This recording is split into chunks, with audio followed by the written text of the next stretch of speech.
est rare, il ne se fabrique pas en entreprise, mais il nous maintient en vie. Les précieux 5 litres de liquide de vie qui coulent dans nos veines transportent les molécules essentielles à nos cellules, mais aussi permettent de distribuer carburants et hormones dans notre corps.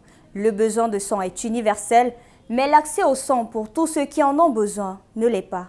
Madame, Messieurs, bonjour et bienvenue à ce premier numéro de votre émission Alerte, votre magazine qui vous permet de marquer un temps d'arrêt pour vous informer sur les problèmes auxquels font face notre société au quotidien. Aujourd'hui, nous nous intéressons particulièrement au déficit aigu des sangs relevé dans les différents hôpitaux de la ville de Yaoundé. Mais pas que. Au Cameroun en général, les statistiques nous alertent. Environ 406 décès de femmes sur 10 000 naissances sont enregistrés chaque année. Près de la moitié de ces femmes décèdent du manque de sang ou même d'une anémie sévère. Le tableau des statistiques affiche que les besoins annuels en produits sanguins s'élèvent à plus de 400 000 poches de sang. Mais seulement 140 207 poches de sang ont été collectées en 2021, soit un taux de couverture des besoins de 35,05%, ce qui reste largement en dessous de la moyenne. Qu'est-ce qui peut donc expliquer cette pénurie de sang relevée dans nos différents hôpitaux? Les éléments de réponse dans ce reportage. Regardez. Le petit Aaron Kailan, tout juste 2 ans, mais déjà une longue expérience marquée par les points de suture sur son épiderme. Au total, 5 opérations chirurgicales et 6 transfusions sanguines.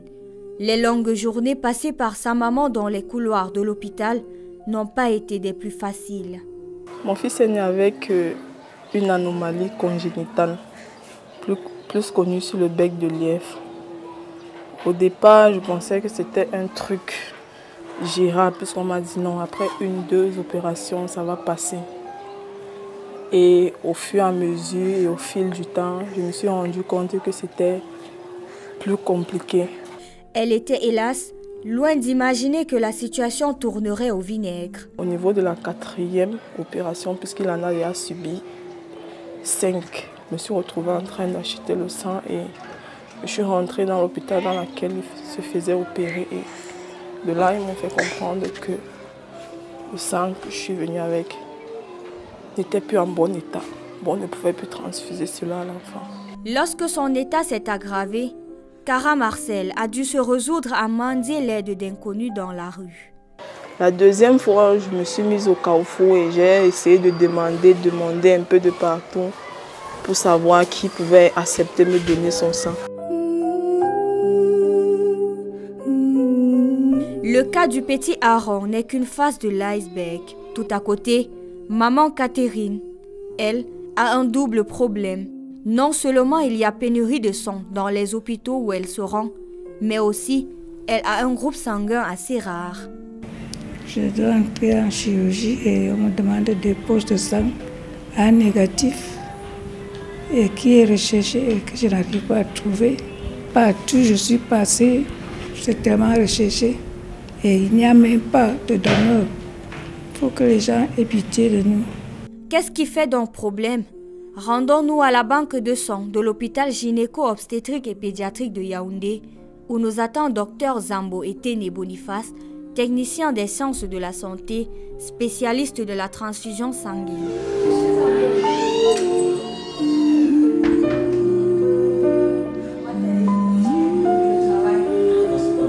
Les difficultés que nous rencontrons, c'est que nous n'avions pas la culture. Nous n'avions pas la culture du don de sang. Pourquoi? Parce que moi, avec ma modeste expérience, j'ose croire que si on avait cette culture-là, nous n'allons pas souffrir. Nos banques n'allaient pas être sous-alimentées. Le rapport demande-offre n'est pas toujours équilibré. Et je peux estimer la demande d'au moins 30 à 35 demandes par jour. Nous n'avions pas actuellement la possibilité de satisfaire la demande. Au laboratoire, l'on peut constater la pénurie. Les réfrigérateurs dédiés à la banque de sang sont quasi vides. Là, ne sont stockées que quelques poches du précieux liquide. A plus A moins, B plus B moins, AB plus, AB moins, O plus O moins. Nous quittons l'hôpital gynéco-obstétrique et pédiatrique de Yaoundé. Direction, hôpital Jamo. Ici, certains réfrigérateurs de la banque de sang ont été débranchés. Il n'est pas branché parce qu'il n'y a pas de produit. La réserve de la banque de sang est tout aussi critique. Il y a un énorme déficit en produits sanguins. Et avec l'avènement de certaines pathologies comme le VIH, les hépatites et autres, nous n'avons pas assez de donneurs. Aujourd'hui, on peut vous dire que nous avons peut-être 20 poches de groupe O positif. Mais d'ici midi, c'est fini. Malgré l'état de la banque qui frise l'anémie totale, la demande ne cesse d'accroître. Je suis entrée en courant parce que j'ai un enfant drépano déjà et il a fait sa crise. On a demandé à transfuser 2 poches de sang.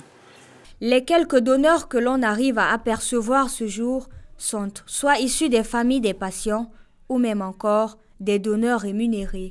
Les donneurs de bénévoles, nous en avons peu, hein? Nous en avons très peu. La sonnette d'alarme est tirée à l'hôpital Jamo de Yaoundé. Bien qu'administré en compte-gouttes, au centre hospitalier universitaire de Yaoundé, la situation semble moins critique.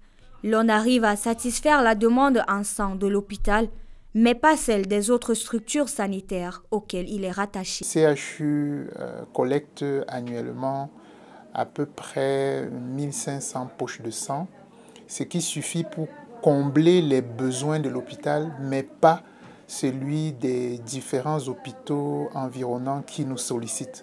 Donc, effectivement, souvent, nous sommes dans une situation de manque de produits sanguins pour satisfaire la demande.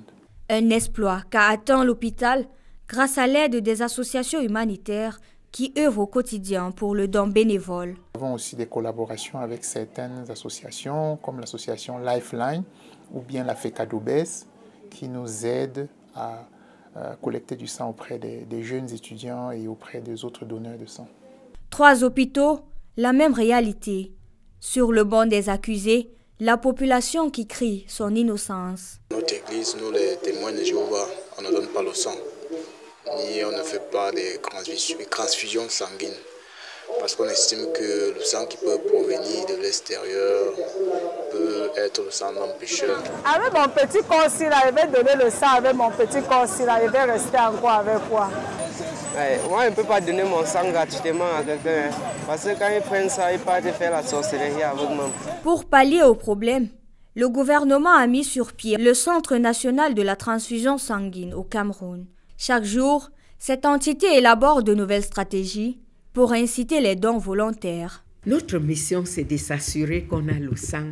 On vient à peine d'être créé, à peine on a les représentants dans les régions. Selon le professeur Dora Bagna, depuis l'installation de ce centre, les statistiques de collecte de sang à l'échelle nationale connaissent une croissance annuelle. En 2022, on était à 147 034 poches. Et donc, c'est encore une augmentation. Ça ne comble pas le pourcentage des besoins pour le Cameroun. À côté du CNTS, l'on peut compter sur l'aide des associations humanitaires qui œuvrent au quotidien pour défendre la cause du don de sang.